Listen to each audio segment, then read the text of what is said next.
Hello! Welcome po sa Zeta Solar Sharing Updates natin, guys. It's been 2 months already and 3 days na na-stop na po yung na-revoke po nag-stop po ng operations si Sitaw. And ayun nga po, guys, nalungkot pero we're still hoping kasi ngayon marami ng exposures about sa pangyayari, no? Kasi we're still hopeful na may babalik yung pera na nailagay natin dito sa negosyo na to. Kahit man lang yung capital, no? Kahit man lang yung capital. Ayan, guys, so sa mga ano dyan, huwag kayong malungkot kasi pera lang yan, ha? Pera lang yan, pwede may ibabalik yung pera na yan in another way, mas laki. Yung importante is nandun na po tayo sa ating tinatawag na non-comfort zone. Nag-try na tayo mag-invest so bagay na ganito sa mga negosyo para lumago po yung buhay natin. Alam nyo ba yung projection may nigawa tayong projection dati, posible siya aabot ng ano ba yan, 3 million yata yung invest natin, pero nangyari kasi na stop na yung operation. At may kabutihan din kasi we're planning sana na magdagdag capital, maglo-loan para sa capital. Kaya nga yung kasabihan na pag mag-invest dapat you are also willing to lose such amount. Meron yung kasabihan na ganyan. And sa mga kapasellers natin, thank you very much. Ayun, si Prof. Vincent na interview na din. At sana nga may balik dating ng time yung pera natin para may lagay natin sa ibang negosyo. Pero guys, alam nyo, dahil dito kasi nung April 13 yan, 2024, dalawa yung silalihan natin dito at saka yung sa barley na products. So pinapokus natin for how many days itong sa sitaw kasi madali lang siyang gawin, hindi na magbinta, no more hard work. Ngayon nasa tayo sa barley natin, sa Santi Barley. Ginagawa natin, medyo hard work siya kasi pupunta ako sa palengke para magbenta doon. And yun din nakikita ko na yung solve sa yung problema sa sa capital. Parang posible na natin may produce natin yung amount na invest natin in a matter of 3 months. In a matter of 3 months. So after 3 months siguro, that would be September, October, November. So by December parang mabawi na natin yung invest natin na pera doon.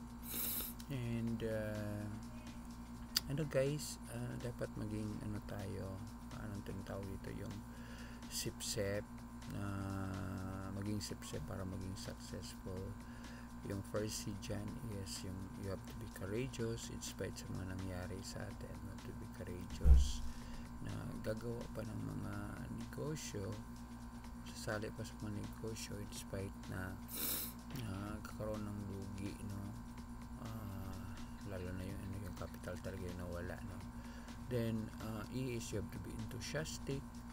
Tayo nga ngayon ginawa natin na parang positive event na magkakausap yung lahat ng mga setaw sellers na alam natin, kasi yung mga setaw sellers may mga capital yan at may experience sa negosyo. Then we have to be positive tayo sa bagay na sa mga event na nangyari na negative sa buhay. Still have positive, lahat ng bagay merong positive yan, guys. Whether you like it or not, may positive talaga yan. Then C is confident. Dapat maging confident tayo. E is expectant. Expect na yung maganda yung resulta sa mga ginagawa natin. And the last P is peaceful. Dapat mapayapa po tayo, guys, kasi pag hindi tayo mapayapa, magiging problema yan, no, sa buhay natin pag ganon. Like ngayon, guys, hindi tayo nakapag online kasi nakapag live kasi ginagamit pa yung yung correction. Ang ginawa natin is nag-record lang tayo ng video ngayon, kaya nakikita niyo tong video na to sa uploads. And guys, before tayo mag-end, yun guys, yung sip-sip: courageous, enthusiastic, positive, confident, expectant, peaceful. Yun yung 6 attitudes na dapat natin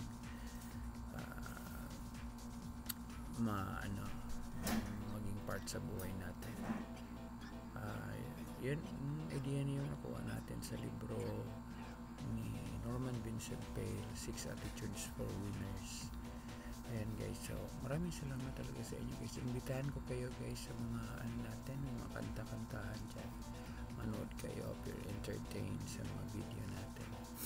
And then ano pa ba, yung chess games natin guys, invite ko kayo na marunong kayong maglaro ng chess kasi makakatulong yan sa ninyo yung chess.